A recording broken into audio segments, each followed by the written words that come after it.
as pessoas passaram a ter essa consciência que beber e dirigir não é um bom negócio, principalmente na esfera administrativa. Isso eu digo por quê? Porque tecnicamente hoje é mais fácil você ser multado numa blitz de trânsito do que ser processado criminalmente pela conduta de beber e dirigir. E tento explicar.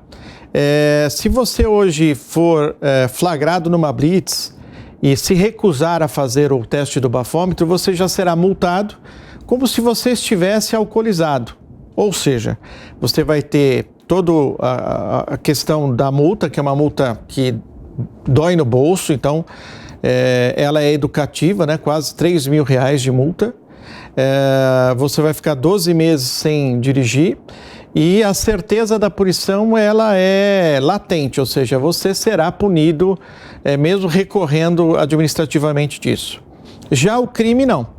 O crime você precisa necessariamente dar uma prova para o Estado de que você tem gramas de litro de sangue com álcool ou de ar alveolar. E nós sabemos hoje, até pela divulgação, né, que ninguém é obrigado a fazer uma prova contra si. Sim. Então, tecnicamente, o que acontece é que as pessoas deixam de fazer essa prova e não são processadas. Então, falando mais ou menos em estatística, você tem mais infrações de trânsito do que crimes de dirigir embriagado. Ou seja, ambas as condutas têm uma parte administrativa que é a multa e uma parte criminal que elas não são correspondentes, justamente porque há essa necessidade de comprovação de uma quantidade de álcool. Agora, doutor, é claro que tudo se fala quando a gente fala de legislação, né? As leis que seriam muito brandas, claro que a gente vai falar aqui, mas são muitos os casos de pessoas que atropelam no trânsito e 3 dias depois já estão soltas e nada acontece. Eu pergunto do ponto de vista, então, das leis, o que é possível fazer e por que o Brasil não faz uma mudança profunda na legislação para punir efetivamente essas pessoas? Na realidade, o legislador brasileiro optou por entender que quem está embriagado no trânsito, em excesso de velocidade e fere alguém num acidente ou então ele mata alguém, isso é uma conduta culposa. Eu particularmente entendo que não.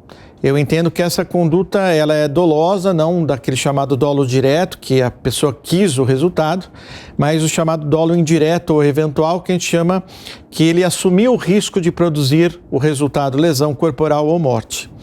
Se nós tivéssemos a alteração, né, do artigo 302 do Código de Trânsito Brasileiro, que fala do homicídio culposo de trânsito, para o homicídio doloso mediante dolo eventual, eu tenho a nítida impressão e a certeza que iriam diminuir esses casos, até porque nós temos uma pena que varia de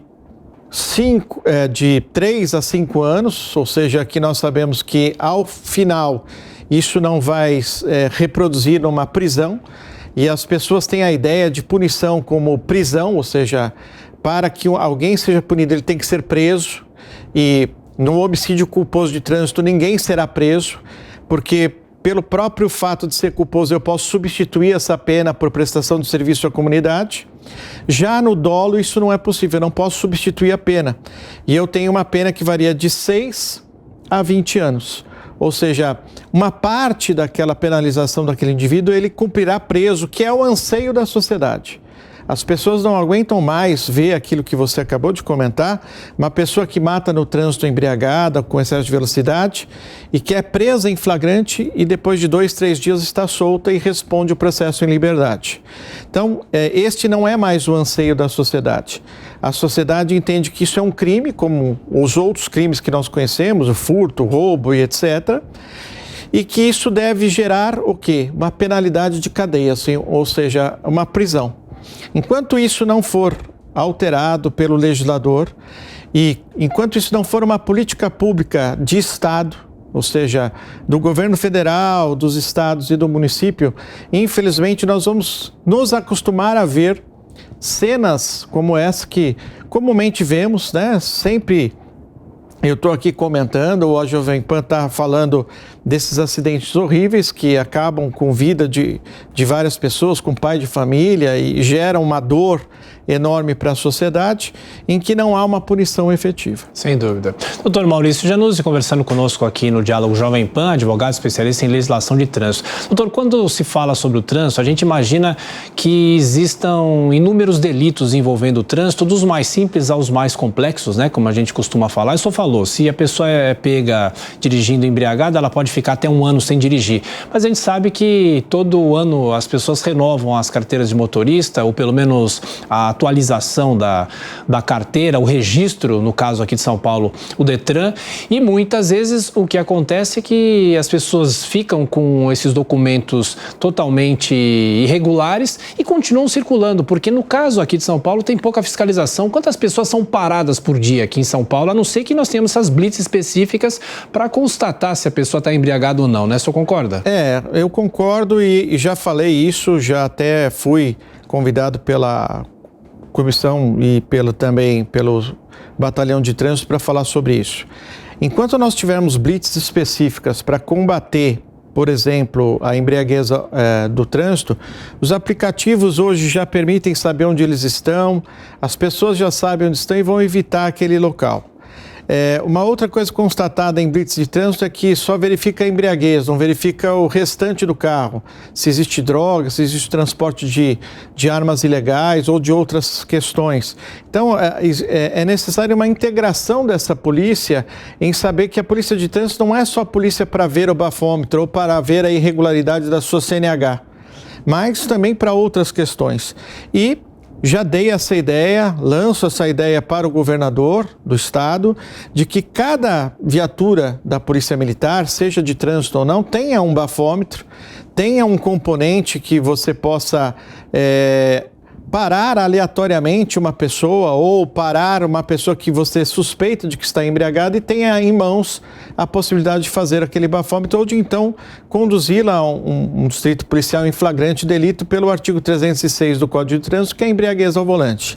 Então falta uma coordenação para entender que isso é um crime como outro crime comum, como os outros que são combatidos. Mas, como eu disse, é uma questão de Estado, de você elencar dentro do Estado de Direito aquilo que efetivamente é importante para o seu plano de governo. E nenhum governo até agora, seja da União, do Estado, entendeu que isso é uma coisa importante. Mas porque ela é uma pandemia, assim como nós tivemos a pandemia de Covid. A terceira causa hoje de morte de jovens entre 19 e 35 anos é o acidente de trânsito. Quer no atropelamento, quer no acidente de moto, quer no acidente de várias circunstâncias. Então uma perda para a sociedade de uma juventude ou de pessoas economicamente ativas que poderiam estar produzindo pelo país. E dentro desse sentido, dentro desta situação, não me parece que o governo tenha essa preocupação com essas gerações. Então se mata várias gerações como se fosse numa guerra declarada com outro país, muito mais no trânsito do que efetivamente num combate que está acontecendo, por exemplo, lá na Ucrânia com a Rússia, por exemplo. Então, é uma política de Estado que eu acho que às vezes as pessoas fecham os olhos para isso e deixam de administrar uma circunstância importante.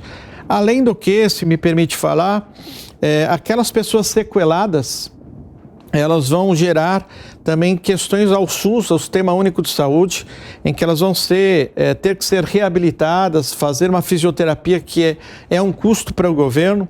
Outras vão ficar inviabilizadas economicamente, vão ter que ser ali amparadas pelo INSS, que também é um outro gargalo importante. Então, como eu disse, tudo está interligado e me parece que o governo não tem nenhum tipo de ambição ou plano efetivo para o combate a essa pandemia, a essa questão das mortes no trânsito por acidentes de carro e de moto. Doutor Maurício Janus, o senhor disse que a pessoa não é obrigada a fazer prova contra si, no caso do bafômetro, mas, por exemplo, se a pessoa é parada e o policial pede para ela abrir porta-mala, fazer uma revista, a pessoa é obrigada a deixar ou ela pode se recusar também? Não, ela é obrigada a deixar, que a gente chama de uma busca e apreensão pessoal, né? A busca e apreensão é aquela que não precisa de um mandado, de uma ordem, basta a pessoa se identificar como um policial. É da praxe policial fazer a revista pessoal e por extensão ao veículo. Então tem que abrir portas, porta-malas, porta-luva. Ele é obrigado a fazer isso. Então, tecnicamente, as pessoas não têm que deixar ou não deixar. É uma obrigação de uma busca e apreensão até para a segurança de todos, né? Pode estar ali naquele veículo transportando drogas, armas, né? Ou outro tipo de ilícito que não só a pessoa embriagada. Então, às vezes, tudo isso junto num combo, mas o que eu acho que é o mais necessário é que a própria polícia, não sendo só a polícia de trânsito, possa ter uma extensão dessas, não blitz, mas a possibilidade de fazer essa busca e apreensão pessoal, desde que ela ache conveniente parar e abordar qualquer veículo que se comporte de uma maneira estranha ou que não, né? Porque, como eu vou dizer e digo sempre, a certeza da punição é que vai fazer com que a conduta das pessoas mude.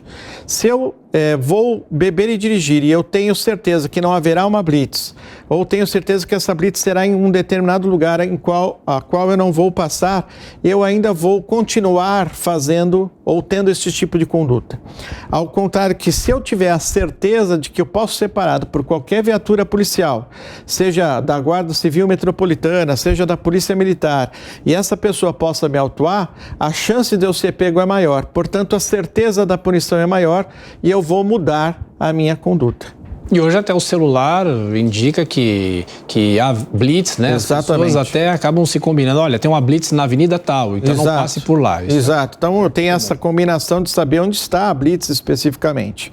Há alguns anos atrás havia uma crítica de que as pessoas bebiam e dirigiam porque não tinham transportes públicos. Sim. Não tinha o metrô que fechava em determinado horário, não tinha o transporte coletivo que também passa a não funcionar. Hoje não. Hoje nós temos os aplicativos aí para todos os gostos e bolsos, né? Então, existe a possibilidade da pessoa que sabe que vai dirigir, que vai beber e dirigir, não faça. Então, é uma conduta que ele ainda arrisca porque ele tem certeza que pela amostragem, como é muito pequena, ele ainda vai passar impune e pode, nesta impunidade que eu falo sempre, matar pessoas que não bebem no trânsito, matar um pai de família que está indo trabalhar enquanto outros estão indo se divertir. Não que isso não seja possível, mas que todos possam, né, galgar o mesmo espaço público com responsabilidade. O que falta é isso, é um olhar para o outro, uma importância com si mesmo, né, consigo mesmo, que você pode se acidentar e sofrer as consequências do acidente e até morrer, mas acidentar uma outra pessoa que não tem nada a ver com isso. Esse é o grande motivo, o grande movel aí dessa luta dos 15 anos da Lei Seca.